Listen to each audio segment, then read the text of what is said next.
and happy Friday, VBHS. We hope you had a great week. Thanks for always tuning in. We'll catch you up on the things that have been happening. Here's your episode 164 of PPN. First up, your VBHS news. The countdown has begun. PPN will have one last regular episode and end season 6 with senior specials on April 26th.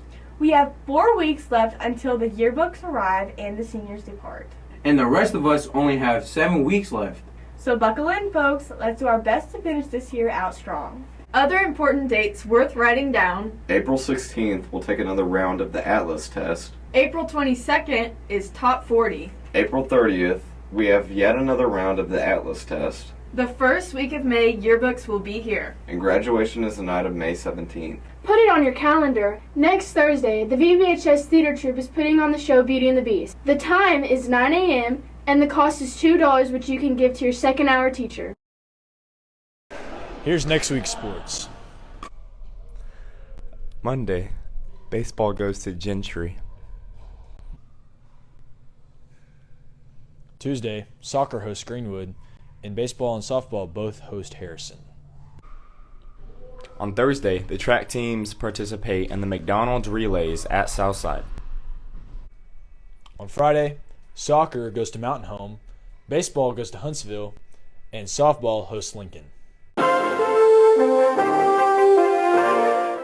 Welcome to weather. Today we have a high of 77. And a low of 51. This weekend we have a high of 82. Through the next week, we're going to have a high of 84. And a low of 61. And that's weather. Bad news, music lovers. Spotify plans to raise prices. Spotify will begin charging $1 to $2 more in the UK, Australia, Pakistan, Sri Lanka, and Ghana this month, and then hike the prices in the US later in the year, per the Wall Street Journal. The company is testing how much it can squeeze out of listeners as it tries to get back on track after losses that prompted layoffs. Bad news for the birds. The bird flu, which always seems to reemerge as soon as you forget about it, is back. CalMaine, the largest ag producer in the U.S., halted all operations in a Texas facility earlier this week and culled nearly 4% of their entire flock, including 1.6 million hens, after detecting the bird flu. The virus has transferred over to cattle. It has been reported in 7 dairy herds and appears to spread from cow to cow. One person who had contact with the cows contracted the virus. Their only symptom was pink eye, per the state health department. The threat to humans is low, per the CDC. Last week, Biden urged an immediate Gaza ceasefire in a call with Netanyahu.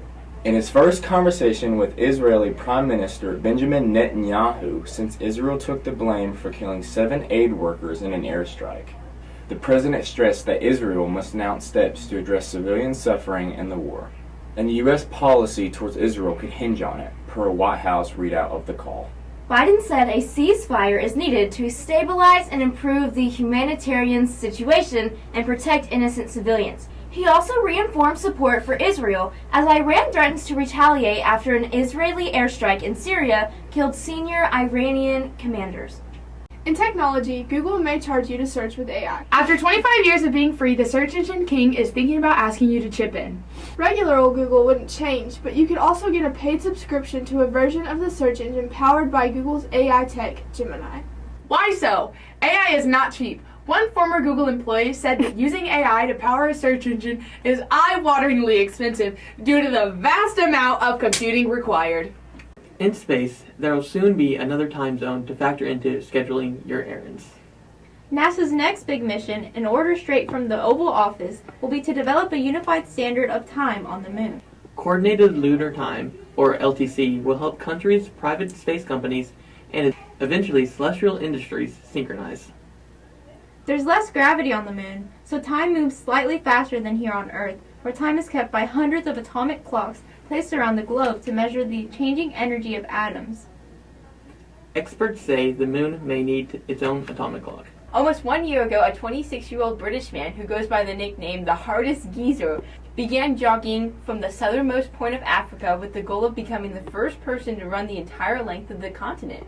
And he did it! Russ Cook, his real name, reached the northernmost point of Africa in Tunisia, cheered on by the fans he picked up while posting about his 9,941-mile journey on social media. In 352 days, Cook ran the equivalent of 376 marathons and only went missing in the jungle of the Democratic Republic of the Congo once. In pop culture, Morgan Wallen was allegedly arrested for throwing a chair off of a 6-story Nashville bar. Thanks for tuning in. Make sure to DM our Instagram at VBHS Pointer Pack News for your student subs to be featured in our next episode. Till then, wear your seatbelts, drink some water, and tell someone that you love them. Thanks for tuning in.